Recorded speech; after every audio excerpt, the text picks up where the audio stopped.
So we're doing a sign table for this function f of x equals in the numerator x squared minus 9, in the denominator x squared minus 1, and we're interested when that is greater than 0.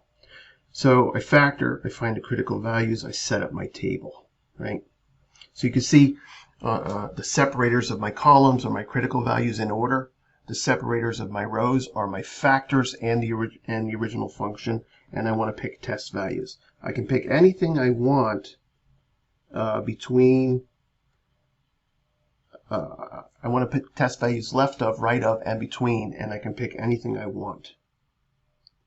Of course, I can't pick 1 as a test value because it's one of my criticals, but I can pick anything I want in between my criticals, or to the right of my critical, or to the left of my critical, as long as it's in the domain. So I'm picking my first test value of -5. I certainly could have used -4. I could use -100. And you'll see that it's not, no matter what I pick, it's not going to change the SIGN, the sign. When I put, now what I'm doing is I'm putting that -5 in each of my factors and then writing the sign. So what do I get here? I get a negative, a negative, a negative, a negative. And so when I'm multiplying or dividing an even number of negatives out of the function, I get a positive. So I know my function is above 0 on that interval, right? On that interval from -infinity to -3, I know it's above ground. When I plug in -2, notice what I get. I get a positive, a negative, a negative, a negative. I get an odd number of negatives in my product or quotient, so I get a negative. So this interval is no good for me. Remember, because I want them to be positive. I want my interval, I want my function to be positive, greater than 0. How are we doing? Are you with me? What is exactly that you're doing to forget it? Yeah, a little bit confused. I'm plugging in the 0 into each factor. So right now, I'm plugging in 0 to x plus 3, and I get 3, but that's positive. I don't have to think about it. Oh, When I plug in 0 to x minus 3, I get negative. When I plug into 0 to x plus 1, I get a positive. When I plug in 0 to x minus 1, I get a negative. There's an even number of negatives, so the product or quotient of an even number of negatives is positive, so I need that interval from. So each pair of negatives cancels each other out. Exactly. Okay. So I keep doing this with every test value. So when I plug in 2, I get positive, negative, positive, positive. So it's an odd number. That's no good for me. I want things to be positive. And when I plug into 5, I get all positives. And so, right, with no negatives, of course, it's already positive. So that interval is good for me, 3 to infinity. And there's my answer. So f of x is greater than 0 when x belongs to -infinity to -3 union -1 to 1 union 3 to infinity. Why did you choose -5, -2? Yes. Why? Because I can. So first of all, 1, I know the function looks like, right? I know at -3, right, this piece is above ground. Whether I pick -4, -5, -100, this piece is always above ground. So I know it's always going to be positive no matter what test value I pick.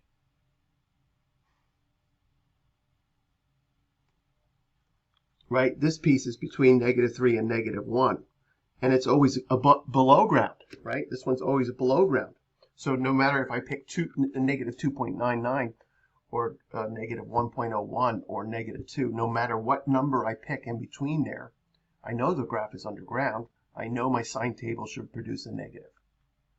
So for no matter what value I pick, and I'm utilizing here something called the intermediate value theorem, which I probably should have done, but that was in chapter 2. But it's obvious from the graph, right? And remember what I said, we're using the graph to kind of cheat our algebra. We're using the algebra to verify the graph to verify the algebra. do the same thing in calc, okay? Use your graph to verify the calculus, use your calculus to verify the graph.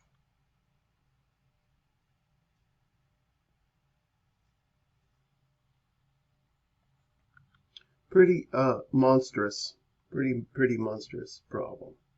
So, when doing this on basically any problem, the critical values are basically points you can't choose on the number line, and you have to go in between each and every critical value Yes, and test all of those. Right, but numerator equals 0 are fine, right? Yeah. But we still could have the graph go through the axis there or bounce off the axis, right?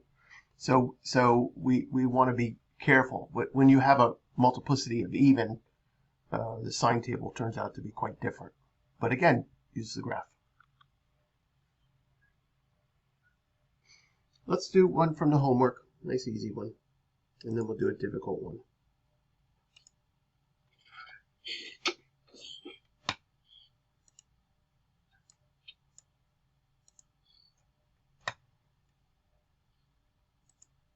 So a couple reminders real quick. Friday, you're using the day as an independent study to be ready for test 2. That's Friday the 8th. The 15th is test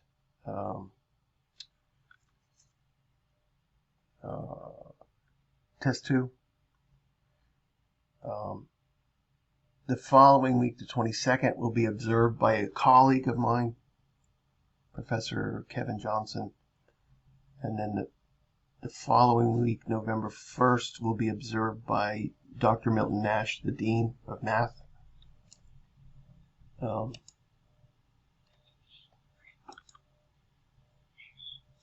So, I mean, I like the participation. I want more questions being asked, you know, but, you know, it is what it is. Doesn't matter. All right, this is number 2 in homework 4.6. I forget which number it is. Doesn't matter. So homework 4.6, number 2. And it gives me f of x is equal to x cubed minus 4x squared minus 60x.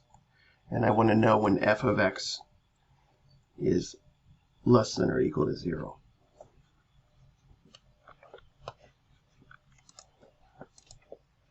So nice and simple when it's a polynomial. In fact, I know it's a cubic, right? But what do I have to do? Of course, I have to find the zeros, right? So f of x, it looks like I could factor out an x. You certainly can do synthetic here, but if it's this easy, one will give you the hint that one, it's not going to be on the test. If you don't need to do synthetic with it, then I'm not putting it on the test, okay? So, but I get what? X squared minus 4x minus 60, right? And now I have a quadratic, and I want factors of negative 60.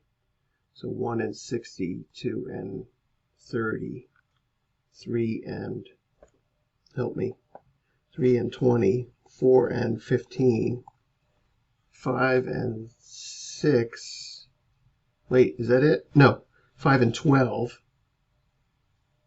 6 and 10, there's the one.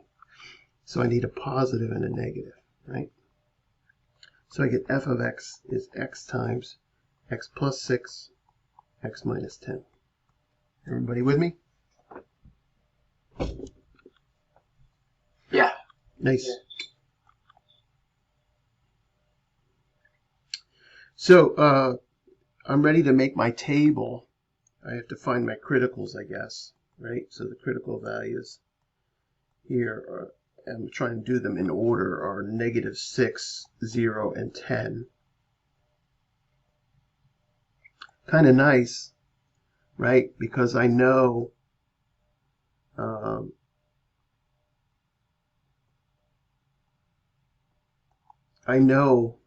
I'm asking for, what am I asking for? Less than or equal to 0. So I already know it can hit any of those points. So I fill them in. Notice I fill them in. When I do my table, I'll say square bracket here because I can get to them. So there are my... Professor? Yes. Why did she use 0 as a critical value? Because it's when my numerator equals 0. So the criticals are when the denominator equals 0 or the numerators equal 0. I have no denominators in this particular problem. Okay, thank you. Yep. So I've already got my table kind of set up here, right? And I have factors of x, x plus 6, x minus 10, and I have my whole f of x.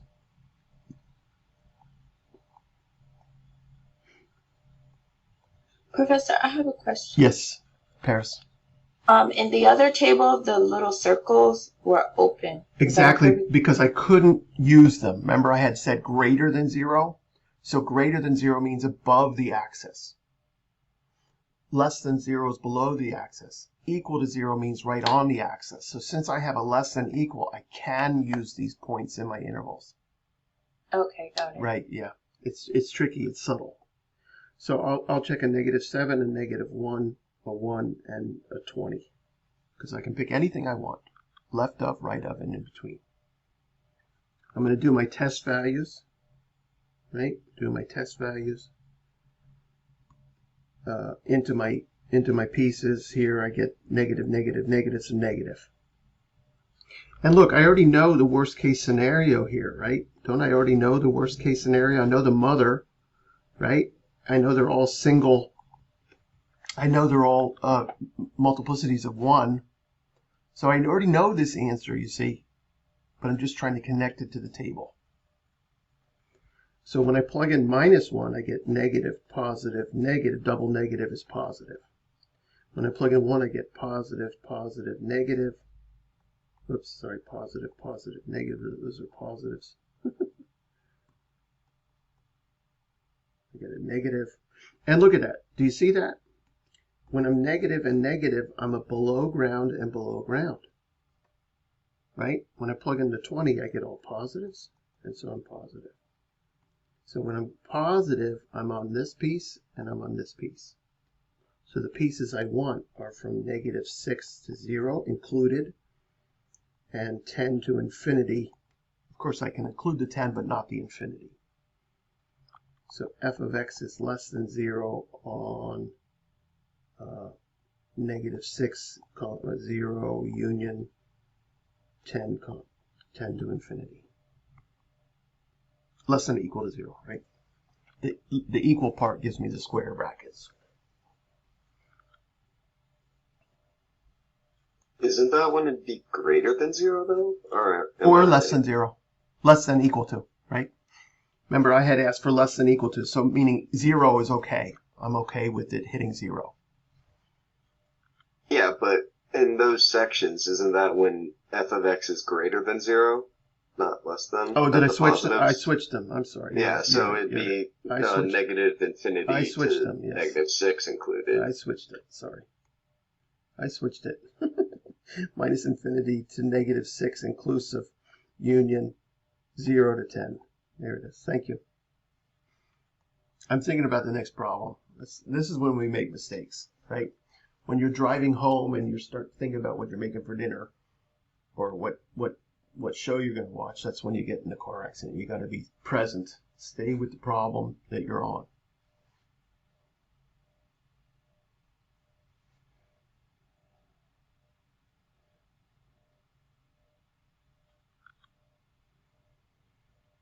Nice. Let's do. Wait. Why is it negative infinity and -6 and not the other one? Because I had originally asked for less than 0, less than equal to 0, and I gave an answer for greater than equal to 0. Oh. I just had the brain malfunction for a second there.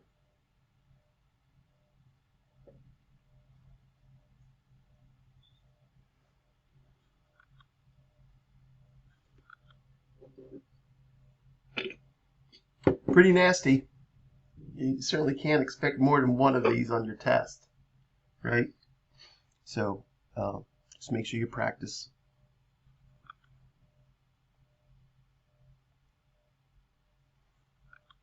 They certainly are annoying to do. Yes, but so is everything. Everything is annoying. The sooner you give in and give up, the easier life will be.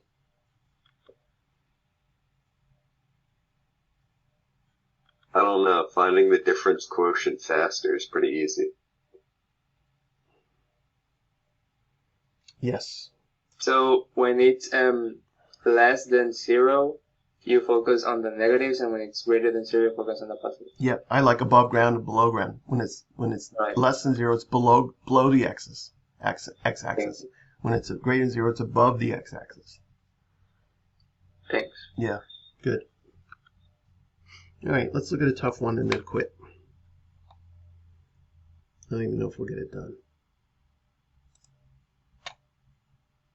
So it's when I start comparing things to,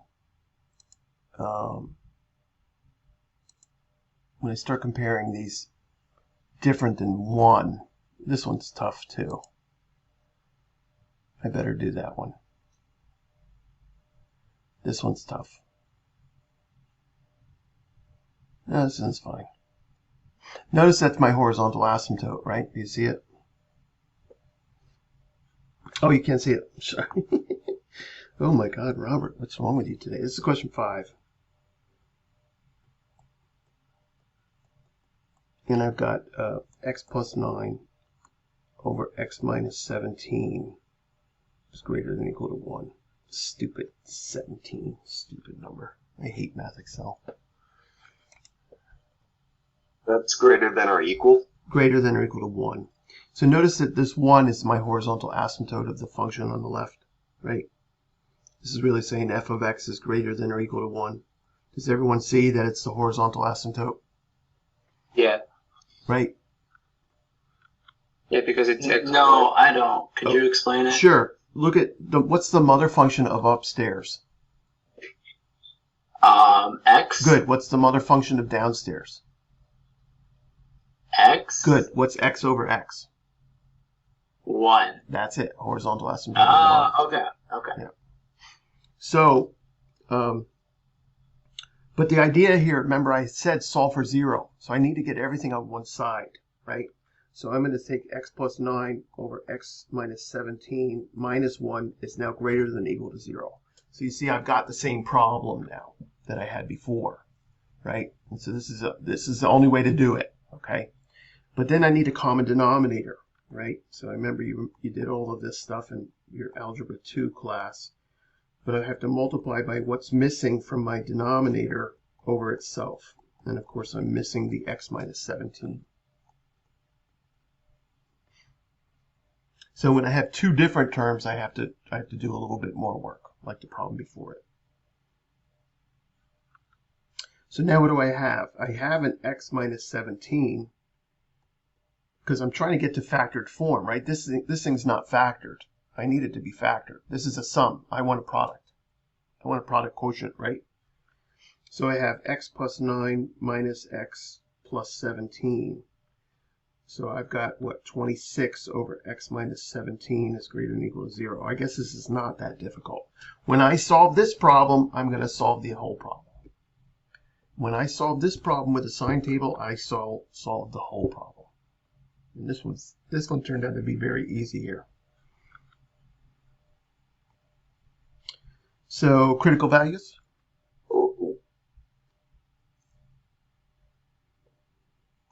Just 17 and Yeah, 0. 17, right? And can I let it be 17? Yes. No, because it would be a 0 downstairs. So not only do I have to check, right? Not only do I have to check, can I plug it in? I have to make sure I double check that it's not a discontinuity. So kind of easy on this one. I can check anything left of 17 like 0 and anything right of 17 like 20. So there are my pieces.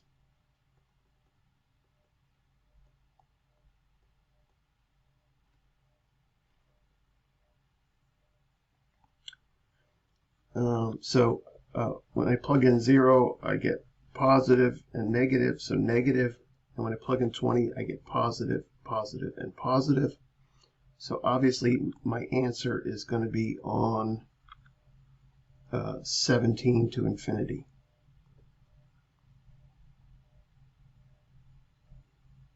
So f of x is greater than or equal to 1 on 17 to infinity. Done. I guess that they're not that difficult. I thought they were.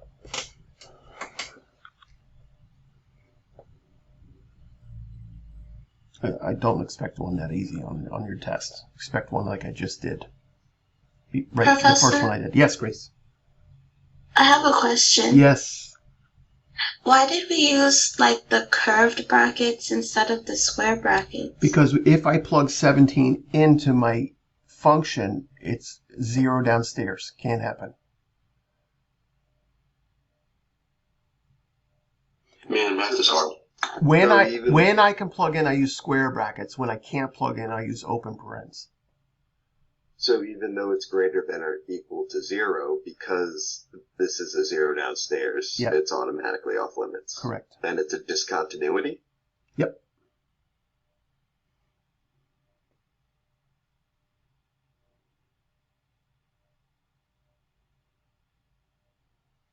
And certainly you could graph it, right? You could graph it easily.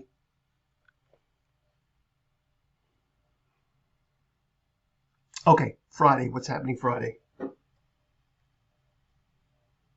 Self-studies. Okay. You are not coming to class on Friday.